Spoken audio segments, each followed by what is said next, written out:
Are you tired of the cast? Are you sick of its casty ways? Well then, kill the cast. Are you having trouble in the bedroom? Is your wife tearing down your confidence in your manhood on a daily basis? Are your kids the bastard children of other men? Well then, what are you waiting for? Kill the cast. Kill the cast. Kill the cast. When you can no longer stand exotic, ravishing women approaching you in the street looking for a good time, when those bi-weekly infant blood transfusions simply aren't enough, when your parents just don't understand, it's time to kill the cast. Kill the cast. Kill the cast is the viable, safe alternative to injuring the cast, hurting the cast's feelings, or merely poking the cast with a stick. Why bother to leave the cast alive when you can? Kill the cast! Kill the cast is vitamin-rich and is part of a high-protein, low-carb, and low-sugar diet. It's also calorie-free, diabetic-friendly, and recommended by 10 out of 10 dentists. Kill the cast! Kill the cast! Kill the cast! I'm Mr. Watson from Horror Corridor, part of the Horrorphilia network of horror podcasts, and I approve this message.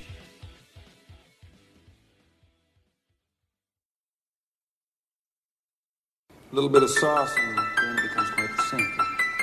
I'm not a cynic, friend. I'll put everything in the sink as a nasty bitch. Hello everyone, welcome to Kill the Cast. My name is Jerry, and we are here, as always, with the ever-quotable Jay. I'm the master, and you're the puppet. If you say so. And, of course, we are also joined by the Silent Hill biker himself, Kenneth. Hi! That was fucking weird. Terrifying. Okay. I quit. You guys are on your own for the rest of the show. For real. Fuck this shit. Jay, how you been, man? What's up? Pretty good. I went to E3. That was fun. No real horror games. They announced Evil Within 2. But it wasn't playable, so I don't really have any news about horror that came from E3. All I care about is the 2D Metroid game that's coming to the 3DS. That's about all I care about. Yeah, that should be good. So, Kenneth, how you been? Pretty good. Went and saw Alien Covenant, and I also went and saw Pirates of the Caribbean. Those were pretty good. Other than that, I really hadn't done much of shit except sit around and read Hellblazer. Word. I also went and saw Pirates of the Caribbean 5 and Alien Covenant, and I liked both. And apparently I like Alien Covenant way more than most people. I am with you. I loved it as much as you, so fuck those other people. For real, like, Kenneth. Man, it's crazy to me how many people did not like Alien Covenant. It's not that I didn't like it. It's just it wasn't what I wanted. You know, it to me, it didn't seem like Ridley Scott was making a movie to his potential. He was making a movie to get people to shut up. And that's what I felt like it was. But it was still entertaining. Yeah, and I do agree with you on that. I don't think he went all out Ridley Scott on it. And I do think he made a movie for all the people that bitched about Prometheus. But I still highly enjoyed it.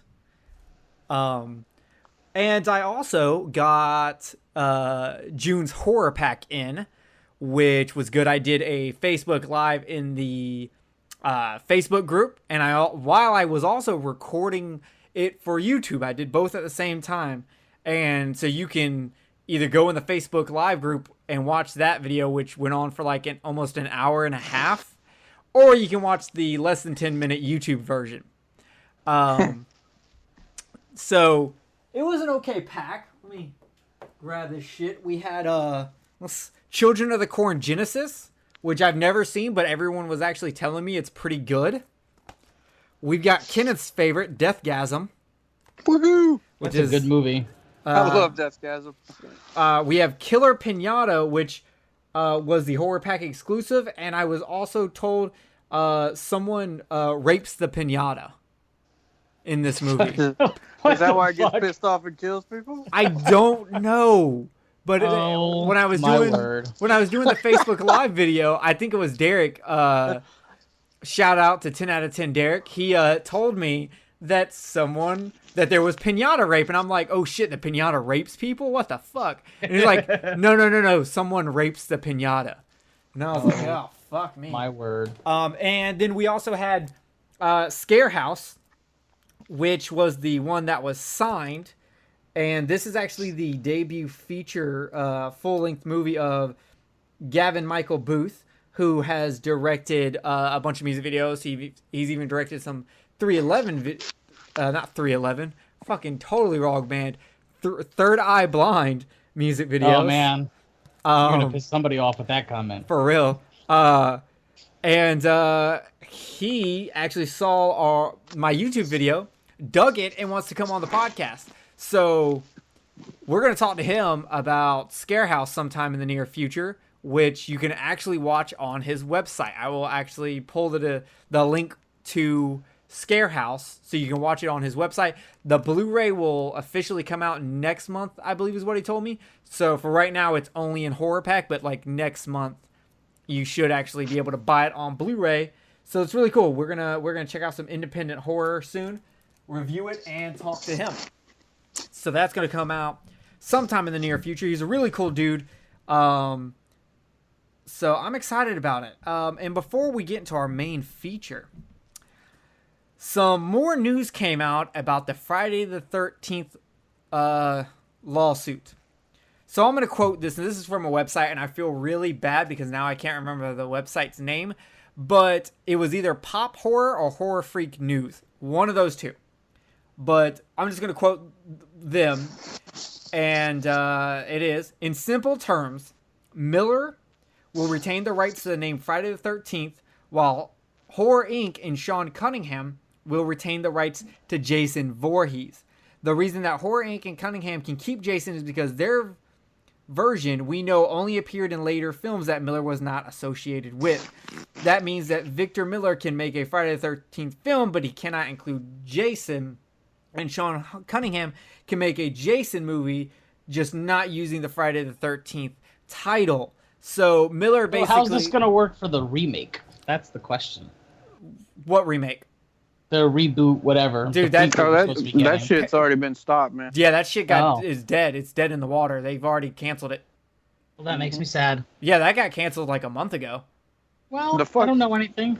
Ah, the fair fucked enough. up thing about it is we're at the 13th film. The we? newest, yep, oh the yeah, newest we are. one would be the 13th film, and damn, they can't get their fucking shit together. You'd think both these people would just come together and be like, "Hey, we all like money." Well, I remember when this first came out, and at this point it's spite, because Sean Cunningham was saying, well, Victor Miller was a work for hire, and if you know anything about that, a work for hire does not have the legal rights to claim anything as a copyright for their own, because they are a work for hire. They're just a contract worker to do the job. And he claims that he was not, and apparently Sean Cunningham could not come up with anything to prove otherwise. And while Victor Miller originally was going to try to take Friday the 13th and Jason Voorhees, he could not claim Jason Voorhees because the only thing that he didn't even write anything about Jason Voorhees in his original script, from what I heard. So he was just trying to spite Sean Cunningham at this point, I think. But congratulations, you have Friday the 13th, the title, which will do nothing for you because, let's be honest, without Jason, no one gives a damn. You're not going to be able to put out an anthology movie like the Friday the 13th anthology series. No one is going to care. You can't do anything with that title. And honestly, we can do more Jason Voorhees movies without the Friday the 13th title. We've done it twice now with Jason Goes to Hell and Jason X and Freddy vs. Jason. We don't need the Friday the 13th title. We can still have a Jason movie. They'll just have to get better at naming it. Jason Returns. Jason the Revenge. Jason meets his dad. they can call the newest one. Hell, they can just call it the 13th Friday. You can put it backwards and just call it the 13th Friday, and I guarantee you they'd figure out a way to loophole that shit. No, I don't like that. They should stick with Jason. No, I'm just saying that's the way you could do it. You could call it Jason something or whatever the Jason fuck. the 13th Friday. Yeah, you could do that. yeah, and there you go, right there. Yeah. We'll take credit for that, New Line Cinema or whoever. Yeah, Sean Thank Cunningham. Don't call me a work for hire. I mean, so it's dope though. I mean, I'm glad it's finally settled. I don't think Victor Miller won anything in this. Congratulations, you have a title. That's all you have. I don't think they can do anything with that. Without Jason, no one gives a shit about Friday the 13th. I mean, nobody. I mean, the idea behind the series was a cool idea, but nobody. But you're right. Nobody gave a shit about it because it didn't have Jason in it.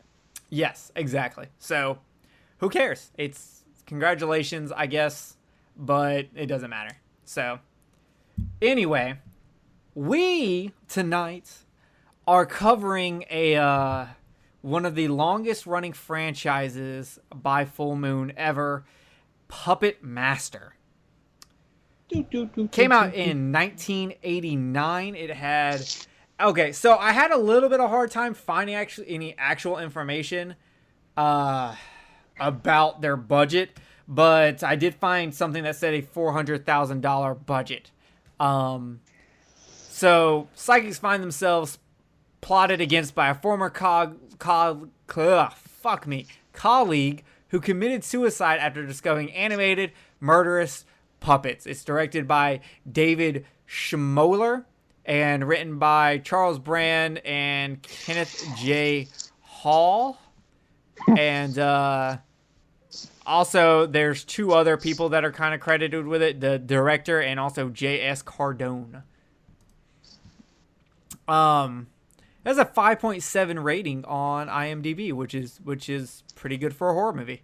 Actually. I feel like that's very generous for really this horror movie. Yeah. Wow. Oh, this is gonna be interesting then, because I think that's low. Why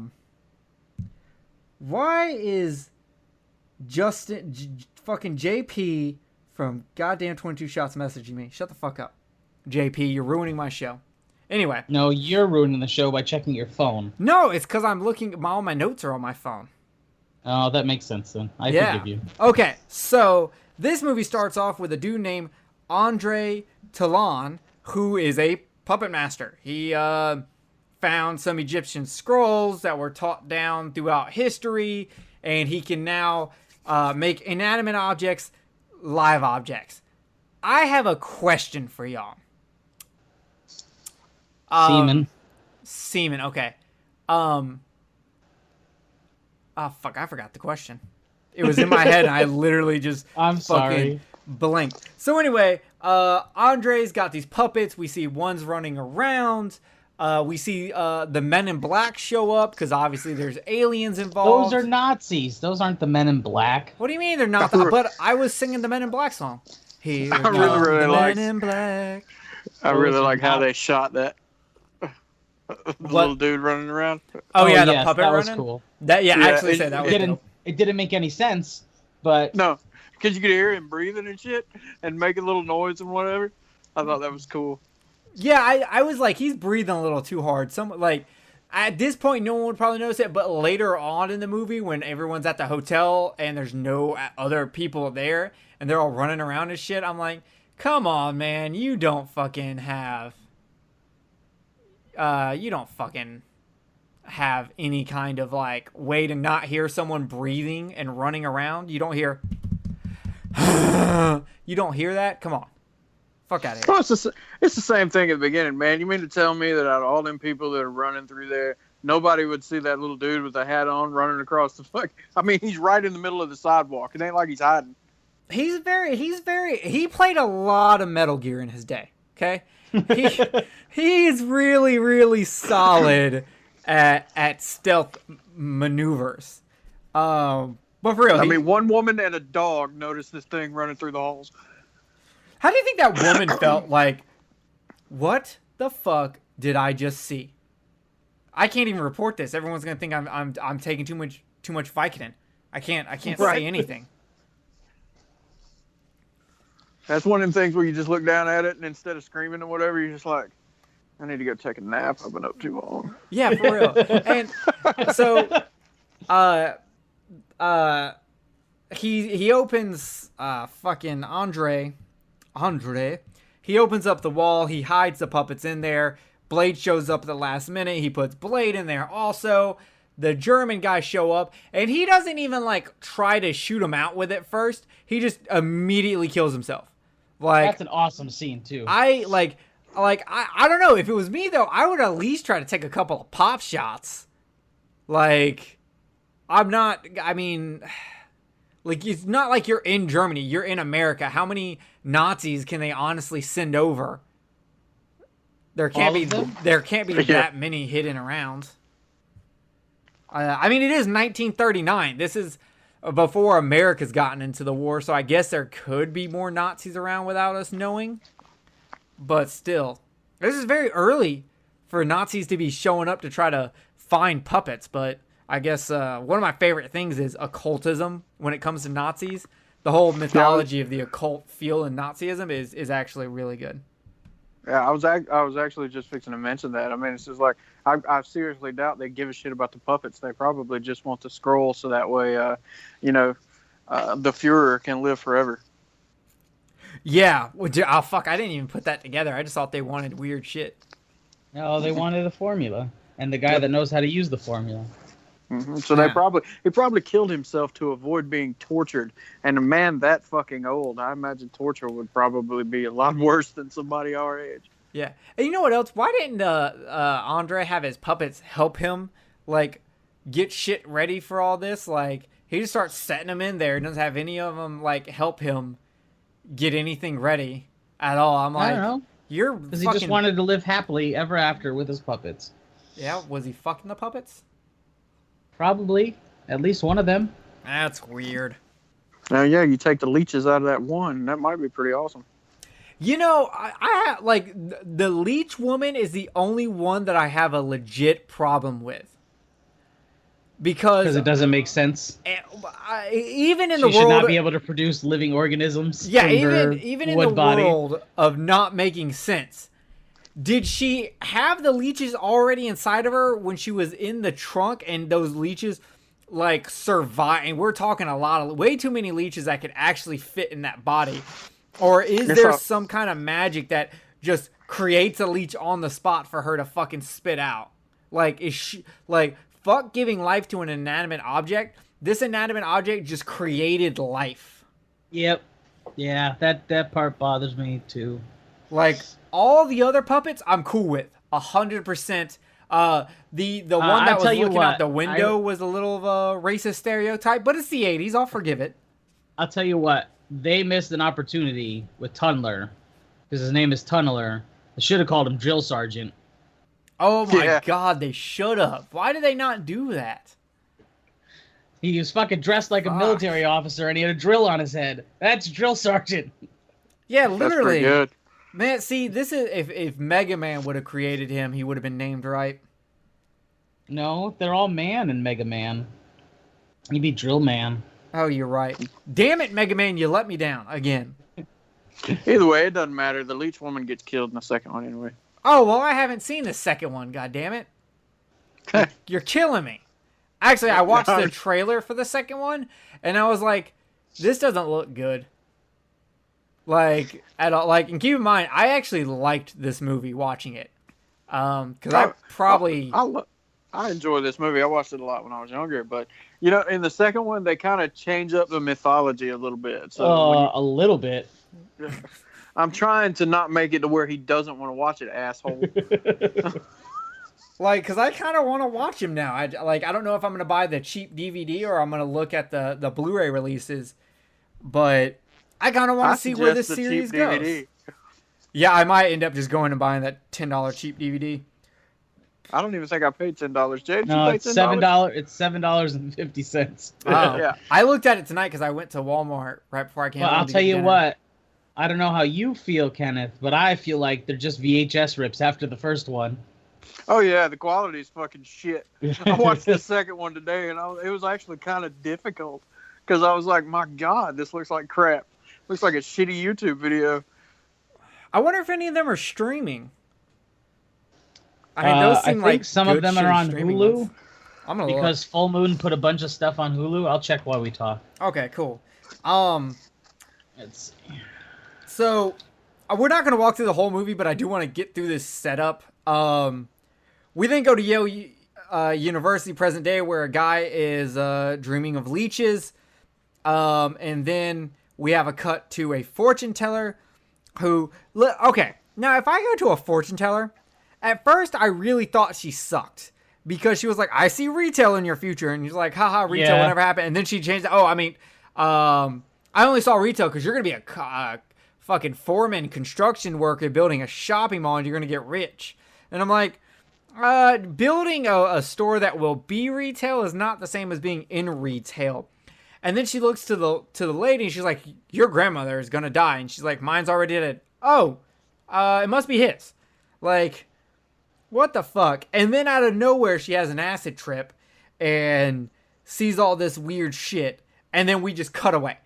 Like, we have no idea. Like, what do y'all think that dude and chick thought when she's all fucking having an epileptic seizure in front of them? And then she's just like, what does she say to, please leave? I don't remember. No, she Could've doesn't been say one of anything those to him. things. It just, that's what I'm asking. Like, what, I want to see the conclusion of that scene. I need to know how they react in a situation like this. You know the blonde girl that she was talking to is the girl from Reanimator. Oh, is it? Yeah. Oh, shit. I did not realize that. Yeah, I looked it up earlier today because I was like, man, she looks familiar and hot. I can swear Okay. I've seen her titties before. Yeah. Update. Every single one of them is included with the Full Moon on Amazon for $6.99 a month. So if you do the 7-day free trial, you can burn through all the Puppet Masters for free. Yeah, but then you're otherwise, asking... 1 if and these, 2 is on Hulu. If these are bad, then I'm going to watch fucking... How many movies are there? Like 7? 8? 9. 9? 9 movies in 7 9 or days? 10. That's just... Oh, that's going to be great. I can't wait for the next podcast where y'all go... Guys, Jerry's not here. He tried to watch all 9 Puppetmaster movies and ended up fucking killing himself. Otherwise, Or- some of them here and there are included with Prime by itself. 4 is included. 5 is included. Or you could just pay for 1 month of that channel, watch some other cool full moon shit, because these are not the only cool full moon movies, and you'll actually end up paying less for that 1 month than you would for buying the DVDs. That's true, and I bet the streaming That's true. service has better than VHS rips. Probably, and it's probably got subspecies on it too. As far as I know, it's pretty much every Full Moon movie. And subspecies, those were fucking great. Interesting. So yeah, that's probably the cheapest way for you people out there that want to do it. $7, you can get a month of Full Moon included with your Amazon Prime and watch everything Full Moon related. Yeah. So then we go to a guy in the ponytail. Why is it every time we see a guy in a ponytail in the 80s, he's always like losing all the hair on the front of his fucking head? That was the style back then. Like, Yep, the stylish little pony nub with the receding hairline. yeah. So anyway, him and another chick are doing sex experiments. I guess I should start telling you all these people's names. The guy getting the leeches is Alex. The fortune teller is Dana.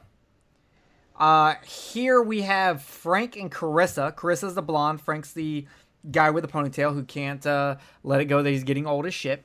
And they're doing some kind of psychic sex experiments, which I'm assuming if this was a real thing, Kenneth and Jay would not be here because they would be signing up for it. And there's Yeah, a I'm down. train. Sorry. Oh, you're good. I mean, yeah, Jay, how dare you have a train in the background? What the fuck? Well, I have to keep it going. Wait, why are you running a train? And who are you running a train on? This is a real train, so I'm running it on the town of Monroe. Wow. Holy shit. That's weird. Take that. Yeah. So, anyway, they're doing some kind of experiments, and at some point, I swear I hear the words man-horse rape. He looks over at Carissa and goes, "Did you get man-horse rape?" And she's like, "No." And Something along those lines. there were no subtitles on my Blu-ray, so I could not double-check this. So, because I cannot double-check this, I'm assuming they had man-horse rape, which either means a Interspecies erotica. Fucko. Yeah. Yeah, it was either a centaur action or it was a Mr. Hands action. I'm not sure which one. So anyway, they fucking Frank gets in touch with Alex and he's like, Gallagher has found the location of the Puppetmaster and the White Witch has found the location. The White Witch is Dana, by the way, in case y'all didn't know. Because they don't really do they say her, they like call her the White Witch one other time in this movie, and that's it. So they go to the location and found out that Neil shot himself, and he left a note not to be buried until they arrived. So now they're all at this hotel, the Bodega Inn, and shit's about to go down. From here, we actually have a really decent mystery. Like, the whole psychic mystery of all this is actually really fucking entertaining. This actually, if they would have never even had the puppets in this movie, there was still a weird, cool psychic mystery story to be told. And I was actually really fucking down like that. But you can, like, right off the back tell shit's not right. But at first, did y'all feel like Frank was the bad guy at first? That you were going to find out that Frank is going to fuck everybody over? Which one's Frank again? Ponytail guy. Oh. No. He was giving me some shady vibes. I just didn't feel like it. And then so if I didn't trust him, and then I didn't trust Carissa, the blonde hair chick he's with. And then Dana, the red hair chick, pulls out this long ass needle and shoves it into the dead fucking body. So I was just like, okay, I don't trust any of them except for Alex, who's actually showing compassion for Sarah, the wife of Neil, who is dead. Compassion my ass. The first thing he thought to himself is, this a vulnerable chick that I can get some with. Yeah, but let's think about that for a second. He turns down Dana later on for free sex. Yeah, because he doesn't. He's probably already had sex with her. I would since they're all these close. Yo, psychics and shit. I would for sure throw down with Dana. She was. I actually thought she was hotter than the blonde chick. Me too. But actually, going back to what you were saying before, the person, I knew who it was, because I watched this movie when I was a kid. But if I hadn't, the person that I would have felt the most uneasy is Frau Bruja or whatever, the chick in the blue that was there, the like caretaker lady that said don't move the body. Oh, the maid, what was it? Teresa. Yeah. Yeah, but Teresa. That's what you reminded me of, if you got the reference. If you didn't. Yeah, I get that, but at that point, I would have to be suspect of Sarah also, and I just wasn't. My focus was just on Frank. I was like, I don't trust this motherfucker. Like, some shit's going on. So, they have a dinner table scene, and Dana's a bitch. Dana's a complete cunt. Holy shit. She just straight up tells Sarah that her husband, who just died, was an asshole who just married her for her money and fucked everybody over. And at least she's honest. Yes, but at this point, we do actually find out some stuff. We find out that Dana is a fortune teller. Carissa can touch an object and know its entire past. Alex dreams of the future. And Frank was actually working with Neil to find out how the Egyptians had a way to bring life to inanimate objects. And that they were on the hunt for the last known Puppetmaster, who was from the 1920s and died in 1939. And the Hollywood stars who had sex on the bed. Yes, that would be Carissa. She has the ability to tell you who fucked in this bed, about to lesbians from the Navy who spent their entire leave in a bathtub. She gets really into it. Now, here's my question to y'all, because she seems like when she touches stuff, she feels it. So she's getting like almost like free orgasms by touching things that people have fucked on. Can you imagine if you handed her a vibrator? Yeah, for real. Now, here's my question, though. Does that mean, like, if she touched something that, like, some really bad shit happened on? Like, if she touched a bed that someone was, like, raped or murdered or tortured on? Like, say, for instance, she touched the bed of the guy from Seven. Do you remember that scene? It's ironic. Like, it's ironic that you say that, because I watched Seven with the commentary earlier today. oh, yeah? Yeah.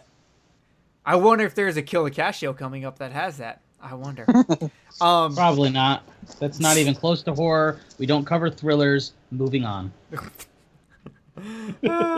That's a good misdirect. The great misdirection that is Kill the Cat. So, now here's my question. If she can feel all the pleasure, I have to assume she can feel all the pain.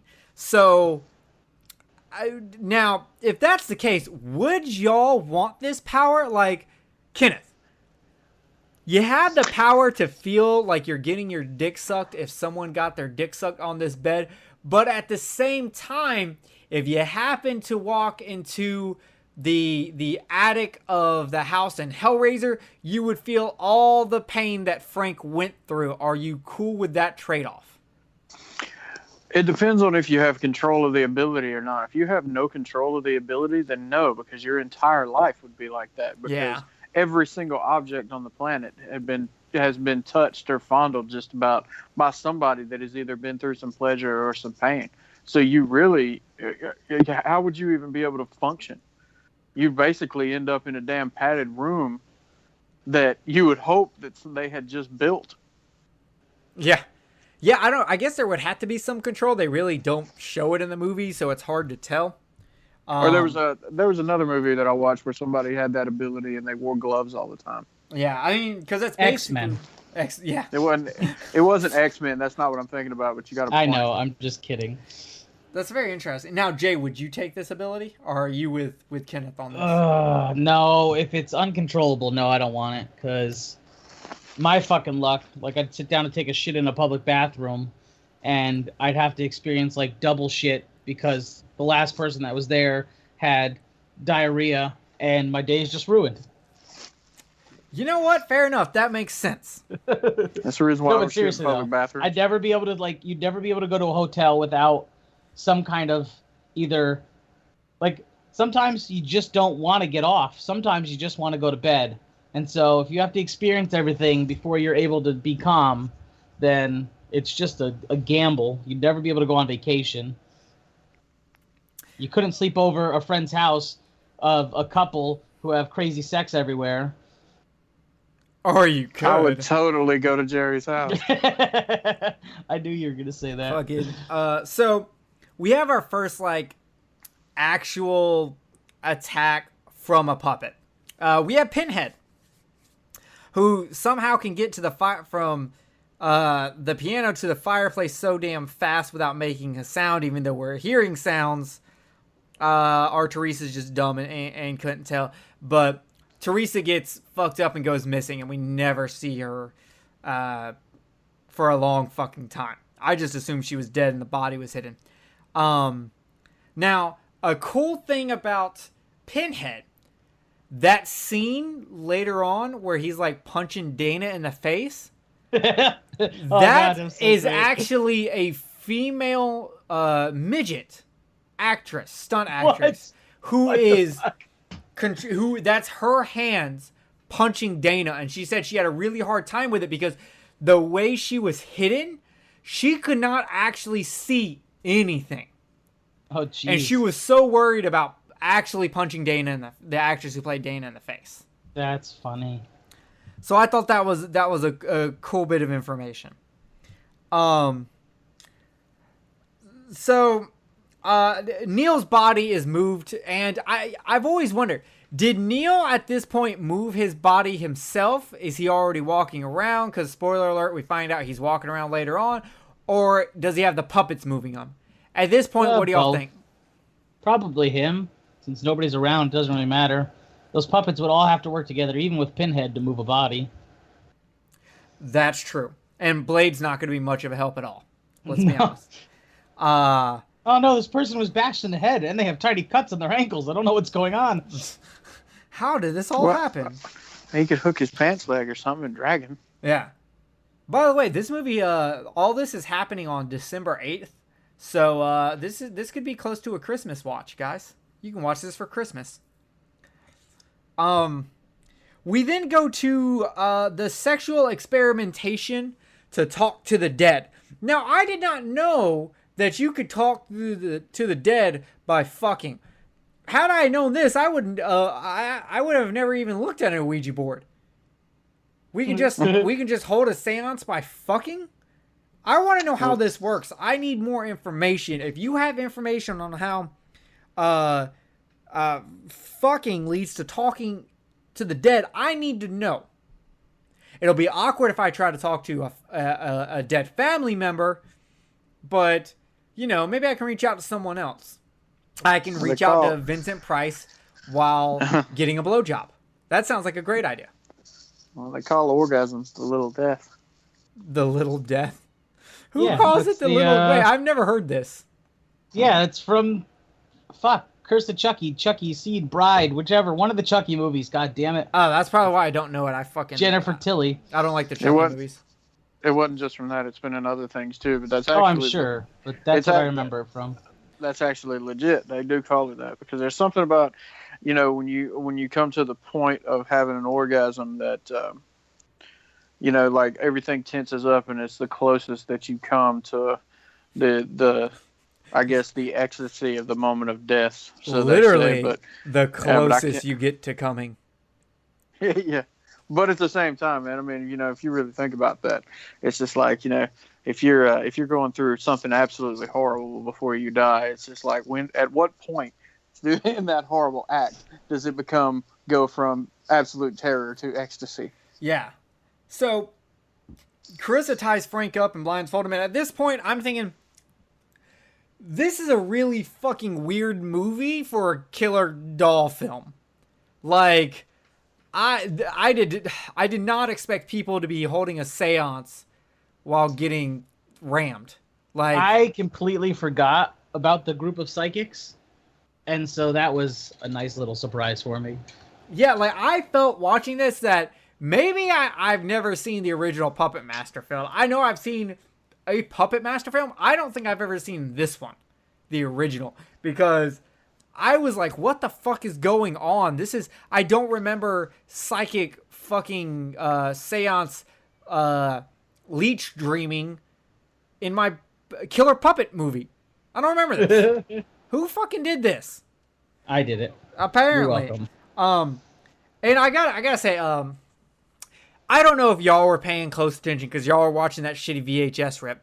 But I'm watching it. See, the first one is an actual DVD copy. It's just the second one. Oh, okay. Well, I was watching the Blu-ray. It's nice and pristine. Looks sexy as shit and all this. Really good quality. Like it.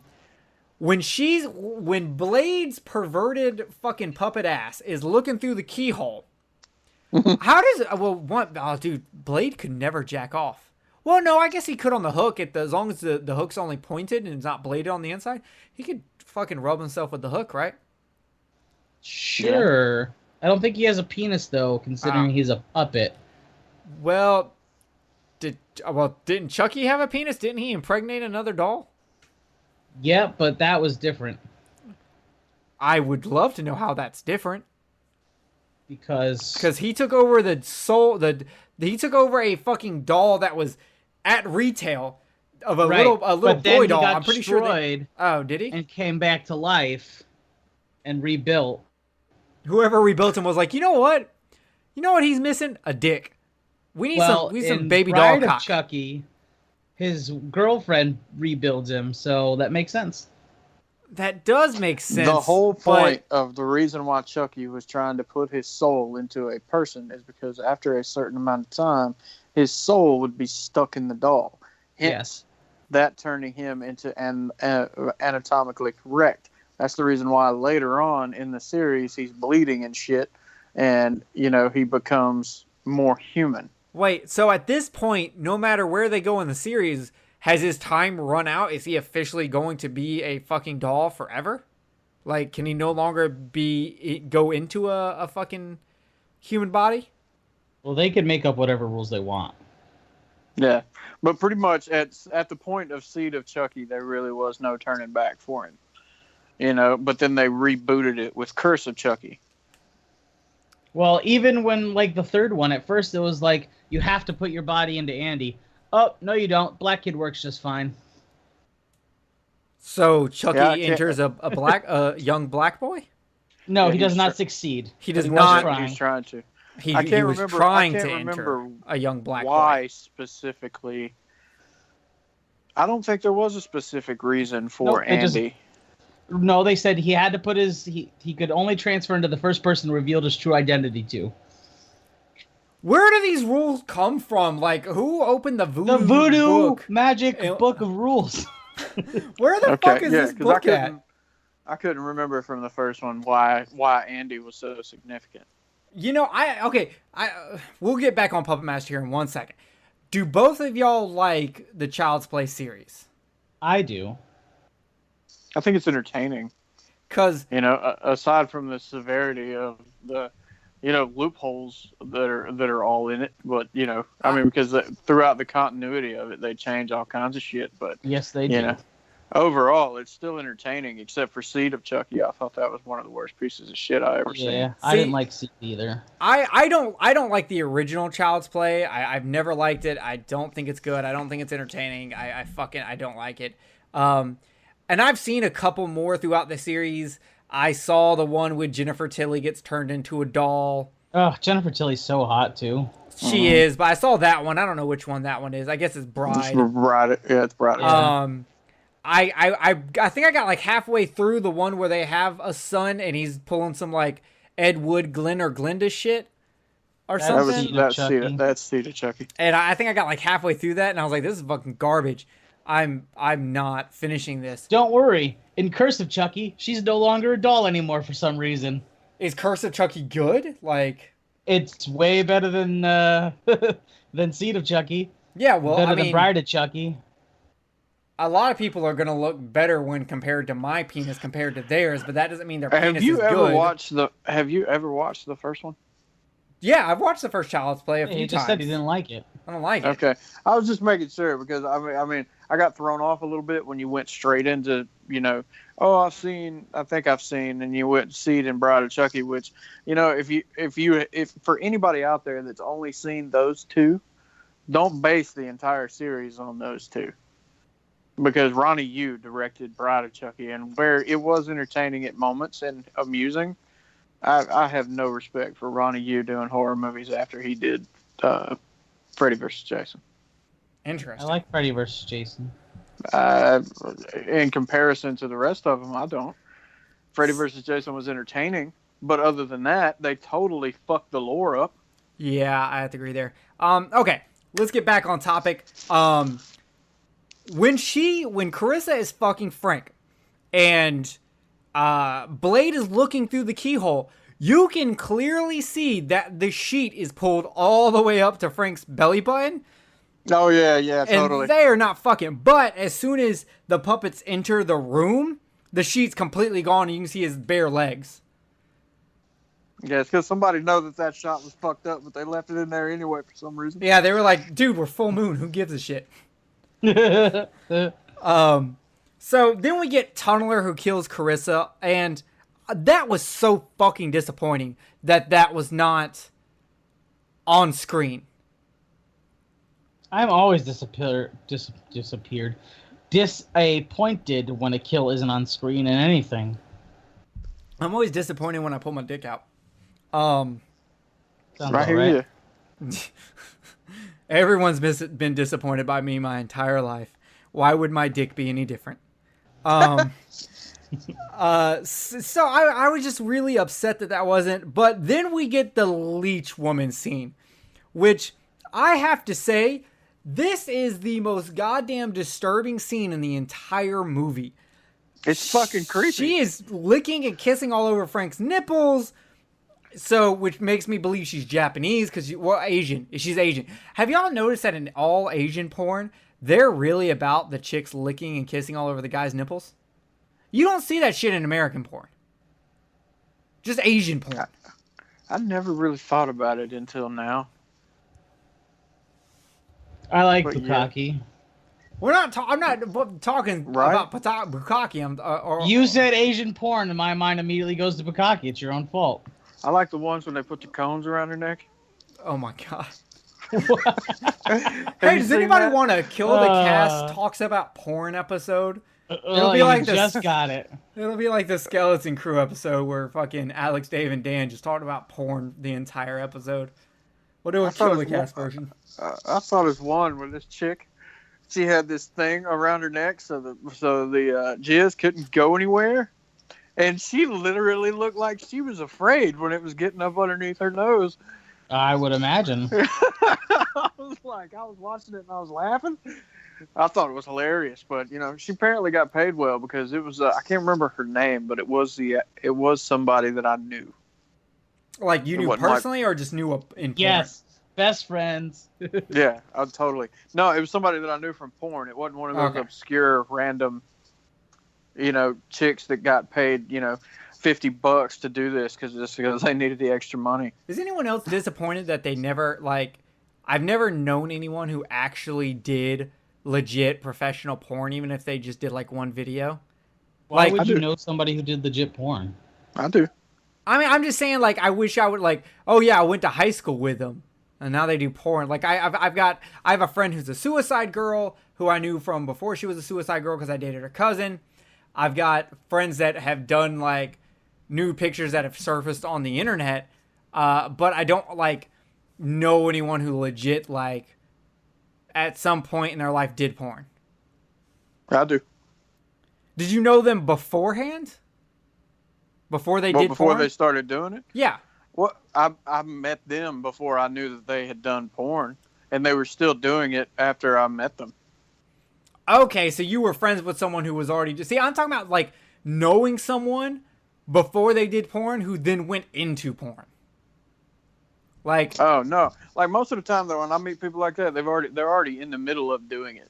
Like I met this one chick at a motorcycle rally that me and Damon were vending at, and she did it. She was like in the middle of doing it. And then when I worked at Starship, I met this chick that did the cam girl stuff, and she went from being a cam girl to doing some porn and stuff like that. fair enough. Jay, I'm assuming you don't know anyone? No. I was friends with a porn star on Facebook, but I never met them in real life. Like, they were just in a redhead appreciation group that I was in. Fair enough. And then And Jerry, then if she you disappeared, remember, so... I met that one chick when I was working at Starship too. I can't remember the porn star's name though, but she was in Pirates and she was in a couple other things. As a matter of fact, I think I got a picture signed for you. You never gave me this picture. Are you talking about fucking Jesse James? Yeah. You got a picture signed for Jesse James and I never got it? Jesse Jane, and yes, What? Find this damn thing. I could have swore I gave it to you. Nah, bro. I remember you... No, that was Sophie D. You were telling me Sophie D was coming through on a strip tour and you wanted me to come down. Yeah, but yeah. So you remember when I met Jesse Jane? Yeah, I do remember that. So anyway, Leech Woman is spitting up leeches now onto this guy, which is really fucking gross. And it's pretty disturbing. And I have to say that the effects are good. It makes no goddamn sense, but the effects are really good. So I do like that scene. But I just... How does she spit out 3 fucking leeches? She's tiny. I don't know. It's magic. It's Yeah. I was voodoo, just fixing, maybe Egyptian your magic. maybe your theory from earlier, man, where it's just like it just creates life. Maybe that's a metaphor for birth. But here's the thing. Fuck giving life to an inanimate object if you can literally create life, unless they only figured out how to create leeches. Maybe that's what it was. They only figured out how to create leeches. Well, it's not like there's really a whole lot to a leech. That's true. We've known a few in our life. So, how do y'all feel about Dana carrying around her dead dog, her dead stuffed dog? Makes sense. She's a psychic witch. She probably talks to it. I know, but like that makes like being an old cat lady look sane. Yeah, well, that was the they're only quirky. thing. That was the only theory I could come up with, is that the dog spirit is still in the stuffed dog or some shit. I don't know. But at the end of the movie, they used the goo or whatever to bring it back to life. Did you notice that? Yeah, she brings it. I was gonna get to that later because it makes me wonder how much Sarah knew throughout this entire thing. Because it makes me go, maybe she's not innocent, and that's why Alex was having the dreams about Sarah and the mask guy, which would turn out to be Neil. And that was his dreams foretelling that, hey, she's got a part of this. She's in this. You just don't know. But Could very well be true. The second movie doesn't go back to Neil, so maybe because it goes back to the old dude from earlier in the movie. So fuck that ending, I guess. So anyway, Dana's chilling with her dog Leroy because Alex won't fuck her. Neil shows up in Dana's room. Dana does a spell thing on Neil, which I guess does nothing. And then Pinhead shows up again, grabs her, but she's like, yo, fuck that shit. And she throws that motherfucker. Kind of how you feel about Chucky. Exactly. Throw her. Look, all of you people fighting, throw him, kick him. Fucking put your hand out on top of his head and just hold him there like a fucking cartoon. That's all I'm saying. But anyway, he fucks up her legs, throws her down, and she throws him down the stairs, but Blade shows up and chases her into the elevator and she thinks she's all slick, but Pinhead shows up. Chris Browns her in the face a few times, and then she throws him against the wall. Blade comes in, and Blade slits her fucking throat. And his eyes turn into blades because he's horny or something. I don't know. Yeah. It's his form of a boner. Penis. That's his puppet boner. That's when he's getting excited. Yeah, so then we go into this whole weird, Alex is back in his room and he has the dream thing where Megan knocks on the door. Let me show you something. Takes him up to this huge ballroom, and it turns out to be fucking Neil dancing with her. And then he wakes up, and then there's the head of the other three psychics in his bed. And then he wakes up again. And I'm just like, how many fake out fucking dreams you gonna have, bro? Jesus. That's always been something that's wigged me out, man. Like pulling the covers back on your bed and seeing something fucked up underneath the covers like that. Yeah. Here's the other thing I thought was weird. Neil's in the mask. He pulls out a German gun. Now, do you think that that means something? There's some symbolism there, as the Nazis were bad, and that's why That's why Andre had to kill himself, because he didn't want someone evil to have this power. Or do you think they were too cheap to get another gun, so they just used the same Nazi gun? Too cheap. Too cheap, because I've been debating, because it does make sense that in this dream Neil would have a Nazi gun. It wouldn't make sense to fucking Alex, because he doesn't know that Nazis showed up and that's why dude killed himself. But to the audience, it's a way to trigger us so we know that, Neil's evil. He's like a Nazi. The Nazis use Nazi guns. He's using a Nazi gun. Gotta be evil. That's a little too on the Everyone's fucking... evil. Yeah, that's a little too on the fucking nose. But, we're talking about a doll movie where you can have sex to have a seance. So, whatever. And finally, we actually get some good gore. We see all three of the dead psychics sitting at the stage, and we get to see what Tunneler did to Carissa's eye, which looked fantastic. Do y'all like that? Yes, very much so. So now we get the fucking reveal. Neil is here in all his fucking puppets, and he used the Puppetmaster skills to bring himself to life. And I don't know. I was kind of like, okay. Like, I was a little disappointed in this reveal just because all this crazy shit has happened, and I feel like there's so much mystery that could have went on here for them to just be like, Neil brought himself back to life. No? Am I alone? Yeah. Yeah. Y'all feel like that was a pretty proper one? The whole time I was watching this movie, I felt like it was coming anyway. I never, there was never a point that I was watching this, even when I was younger, that I didn't think that he was doing it. If the whole time you felt like you were coming, why didn't you just stop jacking off? It just feels so good. Yeah, it does. I felt like it was that dude the whole time, man. I mean, I was just like, at some points in the movie, I was just waiting on him to kind of rise up out of the casket, Michael Myers style. Yeah, so, well, Neil gropes Dana a little bit and then explains that he killed all of them because they're psychically linked and thought, and one of them would find out. But then he starts treating the puppets like shit, and you can't do that. You can't treat people who work for you like shit because they might try to kill you.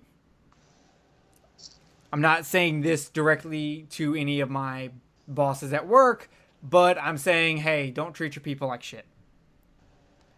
My favorite in this whole scene where the fight is going on between the two guys, between Alex and another dude, and the fight's going on and whatever. My favorite part about that is the gesture puppet with his different facial expressions. Yeah, he's all like concerned and shit about like Megan getting hit. Yeah, and I thought it was great, man.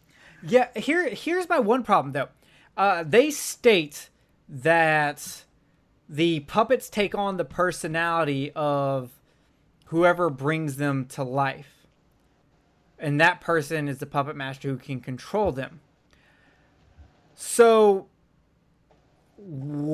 shouldn't they all be evil and show no concern for anyone but themselves? Oh, well, no, that makes sense, because then they only give a shit about themselves, much like Neil does, and that's why they killed Neil, because Neil's mistreating them, and if someone was mistreating Neil, Neil would kill them. I just totally explained myself out of this. We're all good. Yep.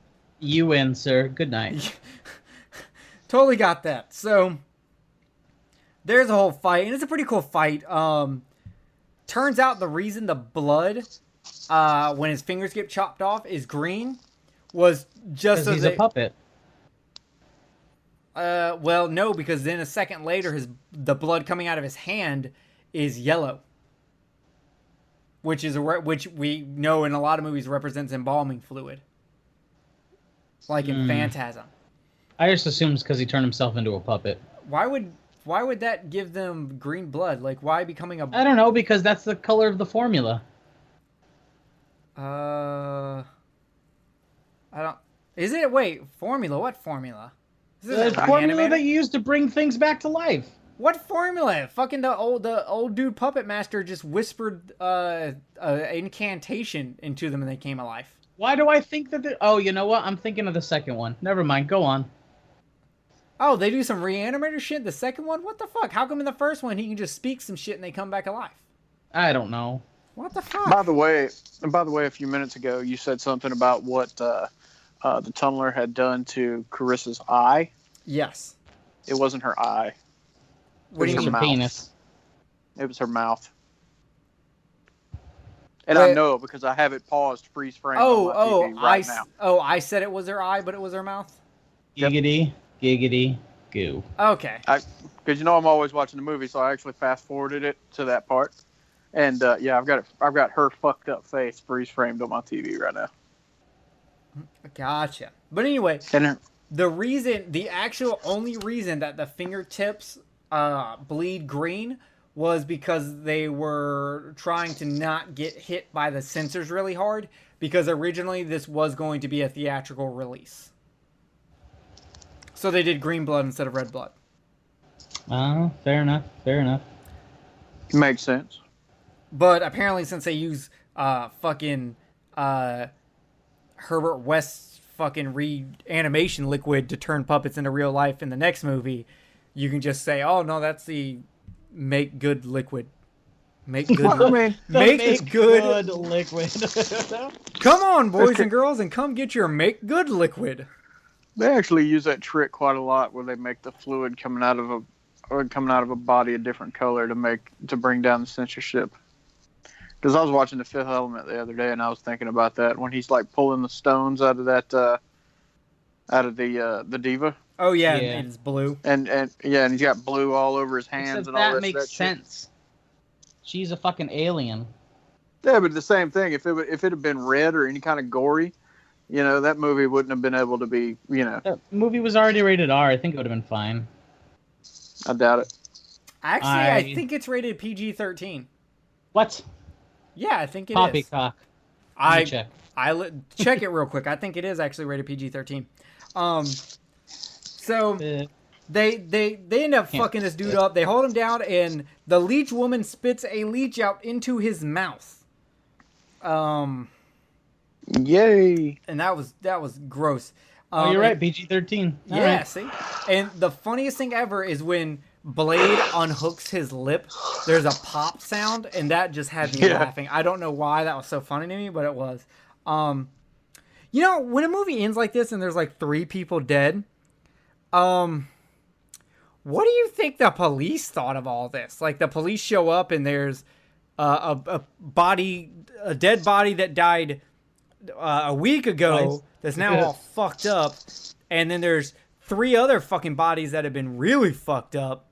Like, what did they do with the bodies? Like, did they hide the bodies? Is no one going to come looking for these people? 2 of these people work at a fucking, like, college or university. You would think someone would fucking come around, and if they know that they're friends with fucking Alex, you got to think they're eventually going to be like, yo, Alex, you work at Yale. We're going to come visit you and talk to you about where the fuck your friends are. Do y'all ever think about that? Like, I don't like world? to think about stuff like that in movies like this, because then it's just like, like it could be said for every slasher movie. Like, what do the cops think when they show up and everybody's dead and then just the one person survived? Like, Well, I don't mean, like they to worry about they stuff actually like that. cover that in like Friday the 13th movies, which I always thought was pretty cool. Oh, God, Jerry. I think they just What? throw them motherfuckers off the cliff where that hotel was and say fuck it. And if the cops show up, oh well. They're Maybe. shark food. I don't know. I was just curious. So then we get the last minute thing of Sarah walking up the stairs, and she makes the dog real. And I don't know if this means that she was involved in all of this and she ended up playing Neil, or she's going to bring Neil back, or she's glad that Neil's gone because maybe they were in it together, but Neil turned on her at the last minute, or what. I don't know what this ending means for this movie. It means, fuck you. They don't even cover it in the second one. Exactly. Yeah. Okay. So, as for characters, acting, and developments, I feel like all the acting was okay. I don't feel like there was any bad acting. Do y'all feel like there was any bad acting? It's mediocre. It's not great, but it's standard B movie 80s. Yeah. It wasn't terrible. Yeah, I feel like they did a decent job of quickly explaining the characters to you so you know who they are. The only bad part about that is it would be really easy to miss a lot of things that explain these characters because they do it so fast. But if you are paying attention, I think you will easily figure out what type of character they are. Though I do wish they would have flushed them out a little bit earlier on in the movie and maybe actually added another 10, 15 minutes of character development so I would know a little bit more about them. I think it was pretty straightforward. I mean, by each one of these different people, you can tell fairly early what kind of people they are. Just by their actions, if not anything else. I mean, especially with the dude Alex, who's a Yale professor. You know what I'm saying? Which is which to me in this particular movie, he's at the kind of like the top of the hierarchy of the characters because he's at the top of his game. He's a professor at Yale of all these things, and then right up underneath that, you've got Carissa and the other dude, and you can tell right at the beginning, right there, where their whole thing that they're doing is based around sex, that they're going to be a little more sleazy, and they come off as a little bit more sleazy later, and then you've got the white witch, you got Dana, who she's just a bitch, and you can tell that she's kind of, when she's doing her little bit where she's trying to con those people out of her money. You can tell that she's going to be the one that's kind of a bitch, but at the same time, she knows what she's doing. So I think it's pretty straightforward. Interesting. Yes. Jay's answer is yes. I'm agreeing. I mean, you can say the same thing about the chick at the hotel, man. You know, she goes through the whole movie as being this kind of naive, you know, woman, and that's exactly what she is up until the end of it. Is just this naive kind of, you know, innocent kind of person, man, and you know that's what way she is throughout the whole movie. True. Yeah. Well, I don't know. I think I was more interested in the psychic mystery part of this movie way more than the puppets, and so I wanted more of that story to come out. I wanted to know more about these characters. That makes sense. But I did think the story was actually pretty strong. For what it was, I just don't think it was fleshed out enough. I think there was actually a really good story hidden in this movie for a really cool psychic mystery. But then we have puppets that kind of cheapened everything. The pacing was fine. I felt like the movie went along. At no point was I ever like, hurry the fuck up. But I don't think the movie had much of an atmosphere. Like, Kenneth, did you feel there was an atmosphere in this movie? Not really. Because it really didn't. It really didn't have any like major, you know, other than you know looking through Blade's eyes as he's running across the floor. Other than that, there really wasn't any major cinematography to this to convey an atmosphere. I mean, it was, you know, in my opinion, it was one of those things where even though the angles and everything were done well, for just from a shooting standpoint, other than that, it's something that you and I could have done with a camcorder. Yeah. Now, for the special effects, kills, and gore, Jay, I'm gonna throw this one to you, as our resident gore hound. How did you feel about it in this movie? I'd give it a solid. I feel like the special effects, like with the puppets and stuff, was really good, but I feel like there's missed opportunities with the gore, especially when you have puppets with drills on their heads and shit. For real. God damn. So I'm really torn between wanting to give it a really good score for all the awesome puppet work. How do you feel about the special effects? Special effects I'd give an 8 easy. Okay. How do you feel about the gores? The gores. Probably a 5. Okay. I think I agree with you on that. I really like the puppets, but the kills and gore completely left so much more to be desired. Kenneth, you got anything to add on that? I'm just sitting here thinking about all the shit that you could accomplish with Blade and that hook. Yeah. Hey, let's. Oh, I got it. Let's remake I Know What You Did Last Summer, but with Blade. That'd be cool. Yeah. I just got to contact Wesley Snipes. He'd kill those teenagers good.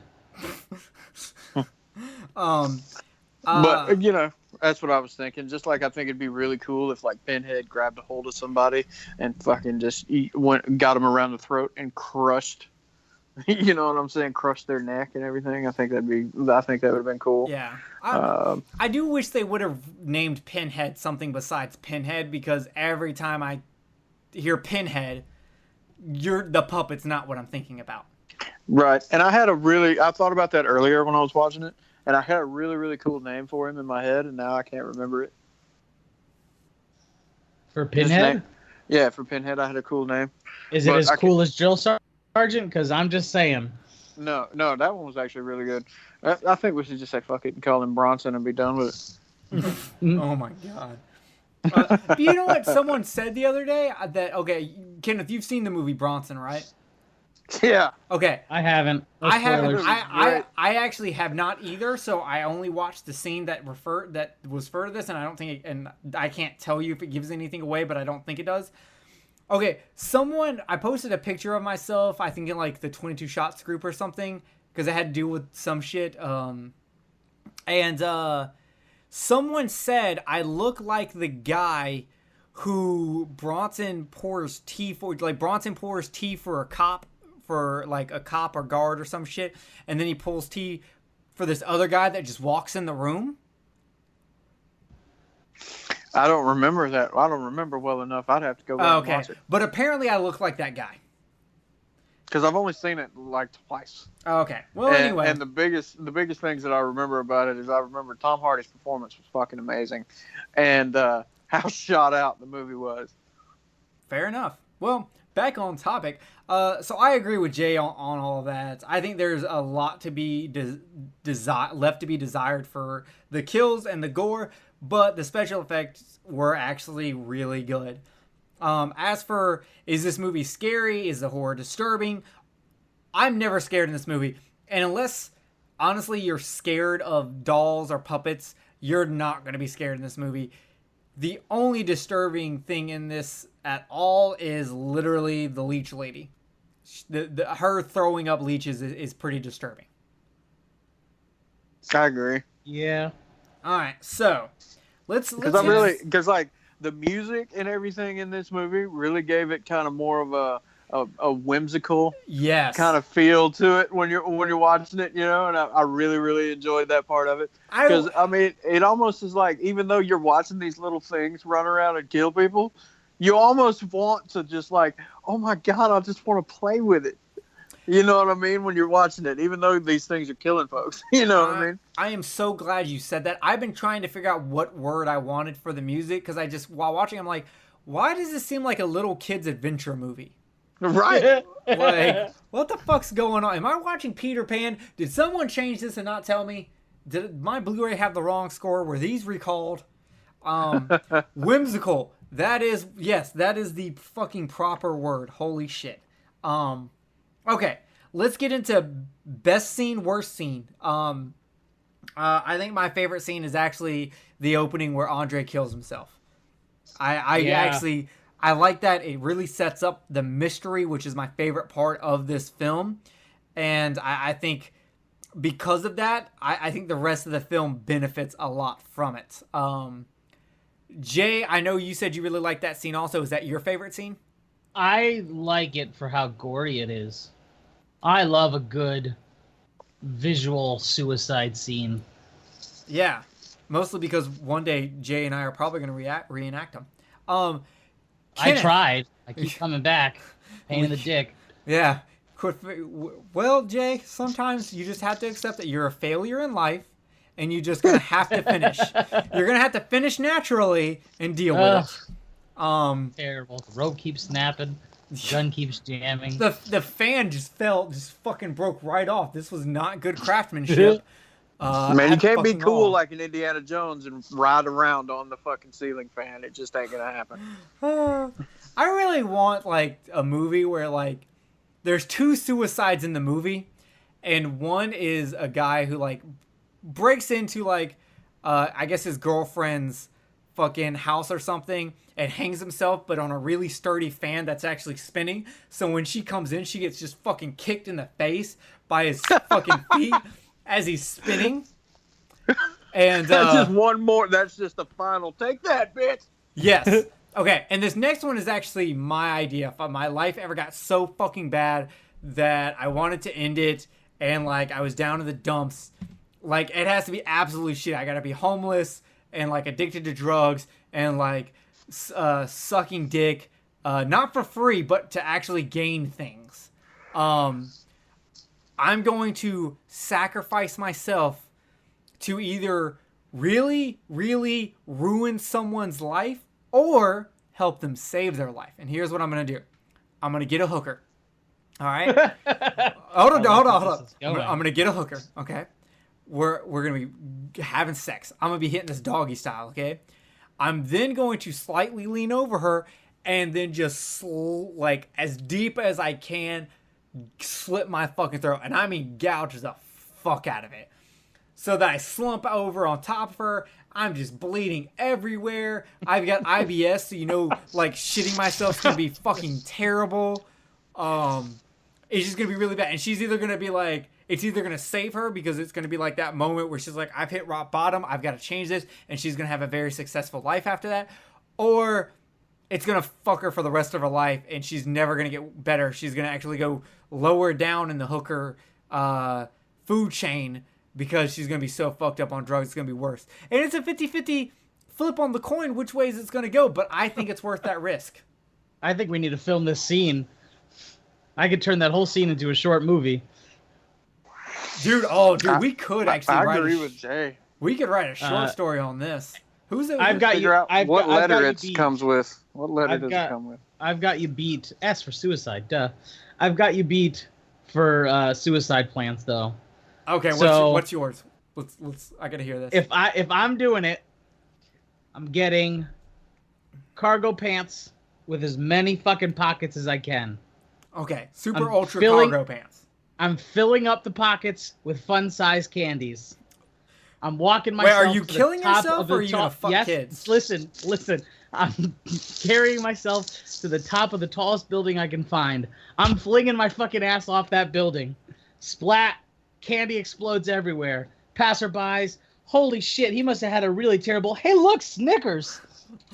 Be careful. I hear people fuck pinatas. So, I was just fixing to say, it'd be like if you threw a pinata off of a building. oh my god. Yours is definitely funnier than mine for sure. I admit I stole that joke from a stand-up comedian. I heard this forever ago. I don't even know who it was, but I've always remembered it, and it always makes me laugh. That is funny. Mine is legit though. I've never. That's an idea I created. I've never stolen it from anyone. In fact, I have a comedian who has a really Doug Stanhope is the type of comedian who literally has a story where a fan postponed their own suicide because they found out that the next week Doug Stanhope was coming to close enough to their town that they could go to the show. So they waited to go see the show and then afterwards killed themselves. And Doug Stanhope actually feels really bad because he was like, that show that he came to, I completely fucking phoned in because I had been in the desert for 3 days doing drugs with a bunch of people and I didn't want to do this. And we just forgot that we had booked this comedy show right after the drug binge. And so I phoned it in and he's like, I feel so bad because when the dude's sister contacted me to tell me about it, I was just like, God damn it. And so from this day forth, I don't phone in comedy shows because it might be one of my fans' last shows. Wow. Damn. Yeah, Doug That's Stanhope pretty is intense. one of the greatest comedians ever. He has a story about how he helped his mom commit suicide. He has a story about the guy who comes up and tells him the perfect way to kill themselves, which involves a rope tied to your feet and a rope tied to your head, where the rope tied to around your neck or head is shorter than the rope attached to your feet, or some shit like that. Or the rope to your feet is, I don't know. Somehow they do it to where one of the ropes shorter, so it rips your fucking head off. Carbon monoxide poisoning is the most harmless way to kill yourself. Most painless, sorry, not harmless. You're dead. I was about to say I'd It's fucking very probably harmless. just do like a shit ton of painkillers or something. Yeah, it's Go to the sleep. most painless. Anyway, I've looked it up. don't kill yourself, guys. Call somebody, talk to somebody. Yes. Now, don't get me wrong. I if you want to kill yourself, I'm fine. To quote Doug Stanhope, life's like bestiality porn. It ain't for everyone. Okay? If you have ran through all the options and you want to kill yourself, I'm not going to sit here and call you a coward or any of that shit. I just don't believe it's a coward's way out. That's just my personal opinion. I think sometimes the movie sucks and you walk out of the theater before it finishes. I don't think this is the best topic of conversation. But this is coming from someone who thinks about suicide a lot, and Jay's the same way. Run through your fucking options first, okay? At least try something. Put yourself in a fucking hospital. Call someone. Think about the people around you. There are steps you can take before you actually kill yourself. I know me personally, I have told everyone who's in my life. I've told Kenneth this. I've told my mom this. I actually told my mom this today because I like to remind her. Don't worry. I will come to you and tell you if suicide is becoming more of an option. If it goes, because I think about suicide every day. That's just how I am. I can't stop it. I don't know why. But it's no more than me just fantasizing it and romanticizing it.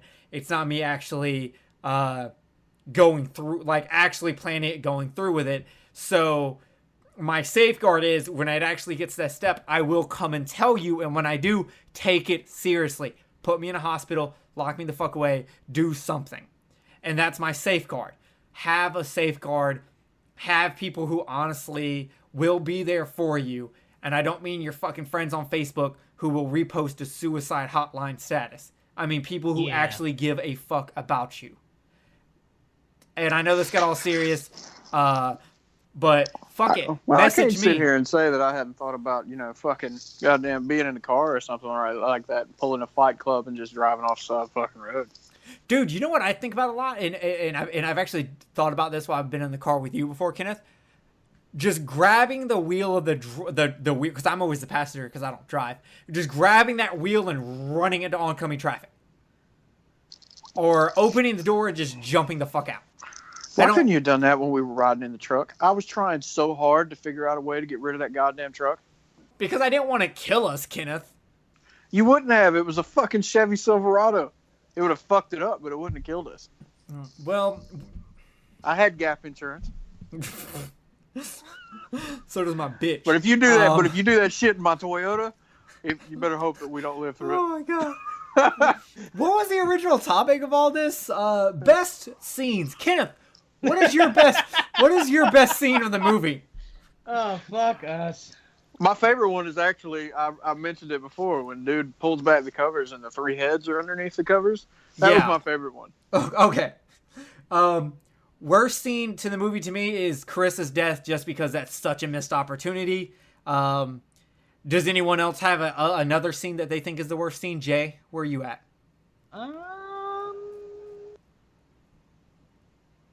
No, I'm in agreement with that. Kenneth? Man, I honestly really didn't care for any of the Leech Woman at all. Really? I find it so fucking creepy. I mean, it's not the fact that I don't find it creepy or anything. It's just to me, she's the puppet that doesn't fit. I agree with you there. That's like under plot holes and stupid shit. It literally just says, "How the fuck?" I didn't even type this full sentence. I just said, "How the fuck, Leech Woman, no sense." And then after that, love your notes. Yeah, after that, I love your fucking notes. I just have at all.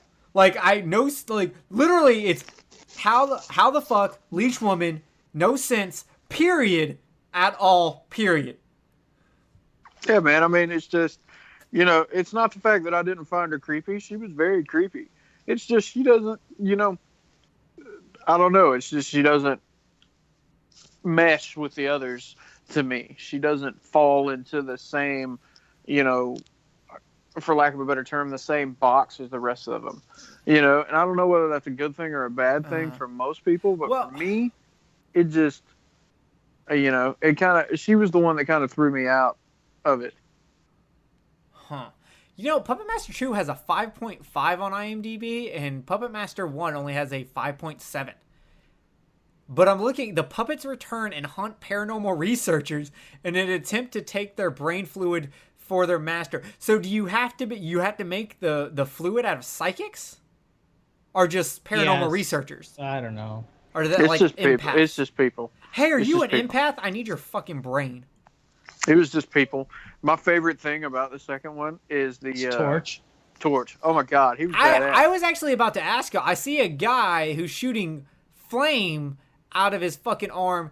Does he instead of creating leeches, does he create fucking gas? No, he's a flamethrower. How He's does got he have mechanics flamethrower? Does he have a canister? He's got mechanics inside of him for that.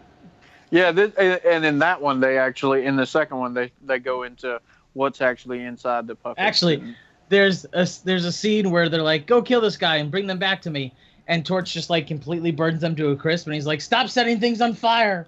Oh my god! So Really funny. Puppetmaster and his top teeth are bullets. Oh my god! So Puppetmaster 3 has an IMDb rating of 6.1. Oh shit! I'm actually getting better. watching that right now. And it says a puppeteer's ability to bring inanimate objects to life attracts the attention of Nazis during World War II. So I'm guessing this is the prequel to the first one. Yeah, this Sure. one. Like I said, I'm watching it right now, and it takes place back then. It's like when you see Toulon at the height of his When does it get bad? of his career. Okay, hold on. Let's see. Puppetmaster 4 has a 5.3. A young scientist and his friends, upon being attacked by demons, are protected by a gang of animated puppets. What? How does that fucking work in it? What? Me personally, I think they get better as they progress. Holy shit. Puppetmaster 5, 5.2. The puppets battle their most powerful enemy yet as they protect their new master from the demon god that created the secret of life. What the fuck? Welcome to Puppet Master. Okay. Yeah, what the fuck? Okay, hold up. I gotta see how much further these go. Like if they get better. Where's? Okay, Puppet Master 5 is a 5.2. What's You need to watch Doll Man. Doll Man? Yeah. What's next? Curse of the Puppet Master, 1998. Yeah. And then Okay, so that one has a 4. A scientist attempts to master the art of transferring people's souls into puppets. And then after that, you have Retro Puppet Master, which has a 4.2. In the late 19th century, an ancient Egyptian sorcerer discovers the art of transforming the souls of the dead into inanimate objects. So does that link up with the demon who has the secret of life? And then you have Puppet Master The Legacy, which is 3.3. Okay, so apparently at Curse of the Puppet Master, that's where they start getting bad, because that's got a lower than 5 rating. Retro has a lower than 5 rating, and Legacy has a lower 5 rating, which the Legacy description is just this. Peter Hertz tells a woman the story of Andre Toulet and his puppets. That's the entire fucking story description. That's from 2003. What's after that? Is there Puppet Master X? Oh, Jesus, that's from 2012. Axis of Evil. Well, this is X Axis Rising. Oh, that's what I mean. Sorry. I don't know. I just want to say of Evil. That one's from 2012. It has a 4.2 rating. I'm not going to read the description of that because now I just want to know what is there. Axis of Evil was 2010. Oh, so I skipped one. There was one in 2010 called Axis of Evil, which was a 4.5. Oh, okay. Wow. Okay. Fuck that shit. I don't. Okay, I'm gonna watch a couple of these Puppet Master movies now because I want to know. Yeah, and our collection, mine and Jay's, goes all the way up to Axis of Evil. Ah. And then the collection that we have has the first 3 Killjoys on them, which if you've never watched those, they're actually kind of amusing. I've never seen them. Yeah, they're so stupid, they're funny. Is that a clown? Yeah. Yeah. Speaking of clowns, Alex in this movie kind of reminded me of Bill from It. Yeah. I don't know why, but he did. So, anyway. Oh, man, this sucks. This ain't got the first demonic toys on it. How dare they cheat you? It's got the second one, but it ain't got the first one. It's fucking lame. Well, I can't watch the second one if I've never seen the first one. What kind of world do you think this is? But, yeah, my favorite Killjoy movie is the one where he's in hell. That one's pretty funny. Interesting. So, all right, let's rate this motherfucker. Jay, I think you're going to be the lowest, so let's start with you. Overall, I'd give it a 6. 6? Okay. Yeah. Kenneth, where are you at? About the same, 6.5. I mean, it was amusing and it wasn't fucking terrible, but it wasn't the greatest shit in the world either. Okay. I gave it a 7.5. I think it needed more kills and better gore, but I think the story is really, really solid, and I wanted to know more about these characters, and I really dug the psychic fucking part of it. I want to know more about the psychic sex stuff, not for any perverted reasons. I'm just saying let's dig into that more. I need to know about sexual paranormal investigations. So I dug it. The dolls were kind of, even though the movie's supposed to be about the dolls, I didn't really care about the dolls. I cared more about the psychic mystery. But the dolls were fun. They were cool. I liked it. I give it a 7.5. That might be a little high. I might be being really generous here. But Hey, you like what you like. It's all good. I thought it was a good horror movie. I think it was fine. I liked it. So I think that's it. The next show that will come out, I think the next 3 shows are gonna go like this, guys. Don't quote me, but here's my quote. Don't quote me. The next show after this will be a interview with JP Shot of 22 Shots, which will be like the first. We did an interview with Alex Edwards of the Skeleton Crew, but that was just kind of on the moment. This one with JP is going to be a little bit more fleshed out, but it will be a return to the last blank on the side of the road. This will be the last shot at the end of the bar for JP Shot. And I will be talking to him about his podcast, 22 Shots of Moods and Horror, Netflix and Chill, the Vestron video podcast, Married with Children podcast, and just random horror shit. I did ask questions in the 22 Shots group. If you have any questions for him, you can go in there and drop them in there. I have taken all those questions down. After that, hopefully, we will be reviewing Scarehouse and doing a interview with the director, which he actually has some story about Charles Band and Full Moon, because apparently his father actually worked with them some. So we'll have some cool shit there. Ties in with this. And then after that, we will be returning to the Coliseum.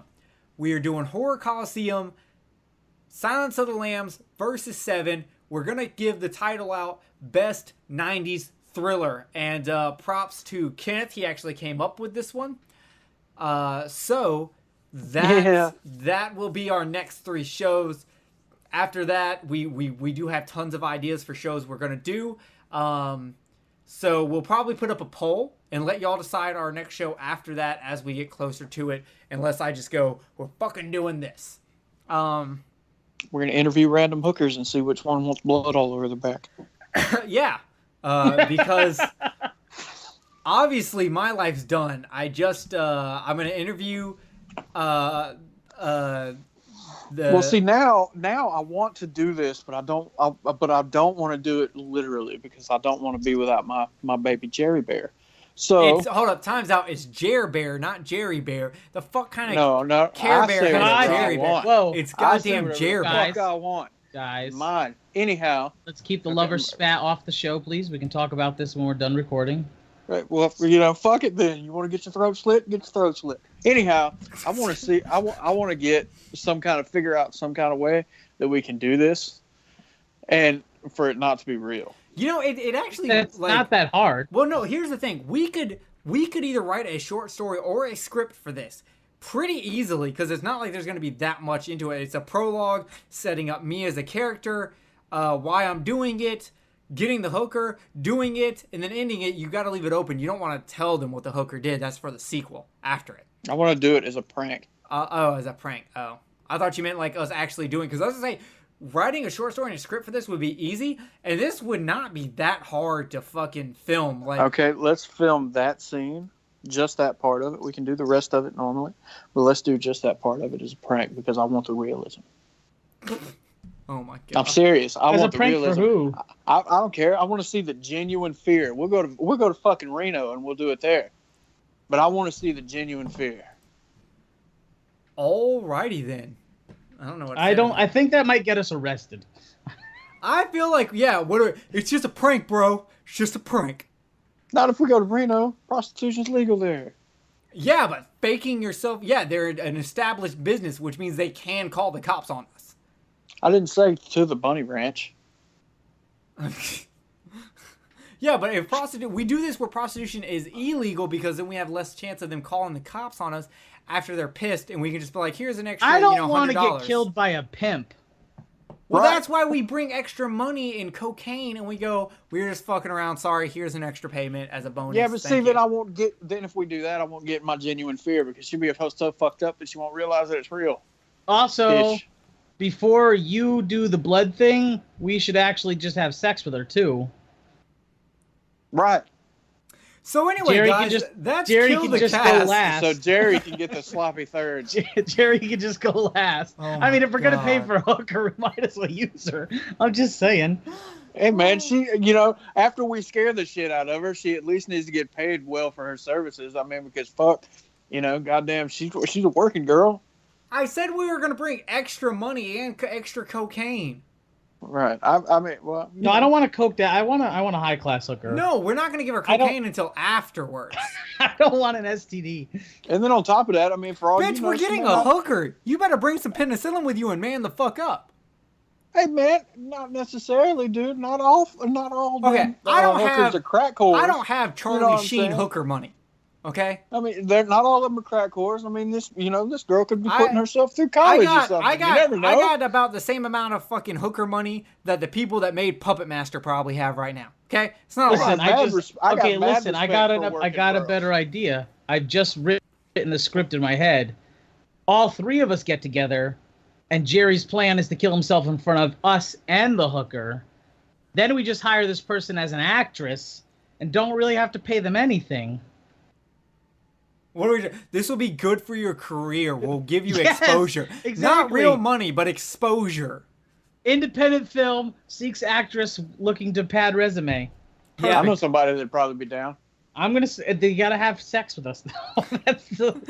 He still wants to have actual. We're going for realism. Why Yes. why Like aren't you Last filming House Jay on the Left fucking me? If we're Style. going for Skid on your realism, who the grave. hell would want to fuck Oh my us? god. No, this is what. So Jay's fucking her, and she's like, I don't understand why we're fucking if the camera's not rolling. We're going for realism. You need to get into character. Less lip, more blowjob. Come on, Kenneth, jump in there. I'm directing this. Go. All right. What the fuck is Kill the Cast at this point, guys? I don't know. Okay, that's it. We're done. We're out of here. Copyrighted 2018. Kill the Cast. 2008 to 2017, Jay. Well, fuck, man. I'm so confused about hookers Jesus. and suicide. It's Sunday. Okay, hold on. It's Sunday, June 25th, 2017, 10:16 p.m. Central Time, Nashville, Tennessee, North America, United States, some shit. Thank you for joining us. You can find us on iTunes, Stitcher. We are proudly part of the Horrorphilia network, which will 100% be backing this idea. And obviously, Jason is all about help being the executive producer for this.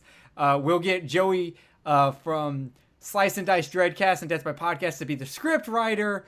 I don't know. I want to write it. Oh, you want to write it? Well, Joey's, Yeah. but Joey's I like to write. literally Either a way, fucking college Either way, professor we're of just writing. hoping because that's just after this show drops. I got a feeling that it's not going to be all these things that y'all are hoping for. It's been a great run on Horrorphilia. We can't We're all getting arrested. Yeah. I would not be surprised. Okay, so here's what's up, guys. Thank you for joining us, watching us, liking us. Check out our YouTube. Check out our Facebook. Join our Facebook group. Check out Scarehouse. I'm going to leave a link to the director's website. The director is Gavin Michael Booth. I'm going to leave a link to his website where you can actually find music videos he's done and the movie that he directed called The Scarehouse. Watch it, check it out, because here in the future we're gonna have him on. He's a super cool dude. He was awesome as shit. I was talking to him all day today. We're gonna review his movie and then do an interview with him. So links will be in the description. Check out all that shit. We're super stoked. If you want to get on HorrorPack because you're like, oh Jerry, I want a movie about someone raping a goddamn pinata. Why am I not in this? Well, there is a link in the description for you to join HorrorPack and get $3 off and support Kill the Cast. So do that. You can do DVD or Blu-ray. I recommend Blu-ray because we're snobs. Let's be honest. Well, remind them that the movies you get are completely different. It's not the same 4 movies on DVD. Correct. You can get the DVD set and the Blu-ray set are completely different. You'll get a HorrorPack exclusive movie, which is really cool. And you'll get and sometimes you also will get a HorrorPack signed. They do signed ones every once in a while. And it's pretty cool. It's $25. You get 4 Blu-rays. And it's pretty good. And even if you get one you already have, that's trade bait. Give it to a friend. Pay your hookers with it. You know, I'm sure they accept that. I'm sure I'm going to pay a hooker with Killer Pinata. You best believe that. Or if it's a movie that you really didn't care for that one of your other buddies really liked, you can give it to him. Kenneth, you know? Okay, I'm going to leave it up to the audience. Okay, here we go. If y'all want me to give Kenneth my Deathgasm Blu-ray, okay, I need y'all to do something for me. I'm not just going to give it to Kenneth for free. Fuck him. He's trying to fucking scar the life of a prostitute without actually killing himself. What kind of pussy ass shit is that? I ain't down with that. So here's what I want y'all to do. So if someone leaves us an iTunes review that tells me to give Kenneth Deathgasm, by the end of July, I'll do it. Now, you are disqualified if you know Kenneth in real life. Sorry, Kenneth, I am not letting you cheat. Go fuck and just yourself. For the listeners out there that are listening, but keep in mind, Deathgasm is a metalhead horror movie. I'm a metalhead. Jerry is not. I am. Remember that. I am. And you know what? Actually, before we get out of here real quick, I actually want to read some of our iTunes reviews. We have 3, and remember, at 10, we're doing a giveaway. So let's start with Nudie28, who gave us 5 stars and titled it "No Red Herring Here." And Nudie is from NFW Podcast. I was just on there. We did Shark Attack 3 Megalon. It was tons of fucking fun. He says, funny, informative, and funny. These chumps deliver, and no red herring in sight. Listen to these guys. You will laugh. You will cry. You will enter manhood. Wait, what? Strike that. Reverse it. Just listen and enjoy. Thank you, Nudie. Next, we have Simple Guy 13. And if there's anything I know about Simple Guy 13, because I don't know who he is, that he's a simple dude. You know, he doesn't listen to Simple Plan. He's too simple for even Simple Planet, but he knows good stuff. So what he says, he gave us a 5-star review, and he said, the newest show on the Horrorphilia network is a welcome addition and follows the footsteps of other great shows. These guys have a great sense of humor and knowledge of the horror genre. Keep up the good work, and if anyone is on the fence about this show, get off of it and get downloading. Kill the Cast is a lot of fun. You know, he's just a simple guy who likes the number 13, horror movies, and knows good podcast. Trust him. Okay, the last one is not a name. It's called Killer. Kill the Cast is Killer 5-star review by AES 90210, and he says, Jerry, Kenneth, and Jay really know how to bring it. They have such a great perspective on horror films. It's such a great time every time because of the passion that is evident in their reviews. This is a podcast I will always have in my rotation. So, thank you to our first 3 reviewers. And technically, Watson did give us a review, but it was on our old feed. He was the only person that reviewed us on our old feed. So, Watson, you have to do it again on this feed, or else I'm not counting it. So, fuck you, Watson. I love you. I want to make love to you. So, yeah. Thank you to everyone who has given us a iTunes review. Everyone. And a big thank you to the next person that's going to tell Jerry to give me Deathgasm. Awesome. Appreciate Guys, it. you do it. I will send him Deathgasm. You will get a picture of him holding Deathgasm. I will fucking legit send that shit. In fact, if you do it, I will also send Jay some random movie, DVD or Blu-ray. Yay! I don't know, but I'll hook him up too, and I'll send him something. And if I get Deathgasm, I'll send Jay something as well. well, no, I was actually gonna say, Yay! Everybody send me things. yeah, we'll just send everything to Jay. I love things. Jay, did I tell you I bought the Akira Steelbook Blu-ray? I saw that you did. Yeah, I bought that bitch. I couldn't help it. I couldn't fucking help it. So anyway, that's Radar iTunes, and you could be entered into a chance to win something from my stash, which includes Funko Pops of the Friday the 13th Part 5 Jason and Hellraiser Part 3 Pinhead. There's also DVDs of Audition, Imprint, Cannibal Holocaust, Ultraman, I Spit on Your Grave. There's Blu-rays like Cloverfield, Goodfellas, a bootleg of Godzilla Destroy All Monsters, Hellboy. I want that. The bootleg of Destroy All Monsters? Yeah. Okay, that's what Jay will get. So I don't have to buy it. Yeah, it's actually a really good bootleg. That is what Jay will get. He will get a bootleg of Destroy All Monsters if you comment about Kenneth deserving Deathgasm. That's what Jay will get. I also have Blu-rays of John Carpenter's The Thing and Jaws, the standard The Thing that doesn't have any special features. Jay, which because I know you like the Matrix, which version of the Blu-ray do you have? I have the Ultimate box set. The Ultimate box set? Yeah. Okay, because I've got the individual Is it in a trash one. can? No, the I'll individual kill you. one that is the iridescent book with the disc in the book. Oh. I don't know what that is. You'll have to send me a picture of it or something. I will, but it's like, got pages of a bunch of stuff and whatever else, and I'll send it to you. Send you a I picture. think mine has a book too. Okay. So, I'm not sure. It's a pretty big box set. anyway, fuck the Matrix. That's it, guys. That's it. We're getting out I'll of here. murder you. Thank you so much for joining us. Do all the shit I said, and we will see you next time. It'll be just me interviewing JP for the next one, and then after that, hopefully you will either get us interviewing the director Booth of Scarehouse, or you'll get a horror costume. One of the two. So thank you everyone for joining us for Kill the Cast. We love you. Remember to tip your hookers, and we will see you next time. Yeah.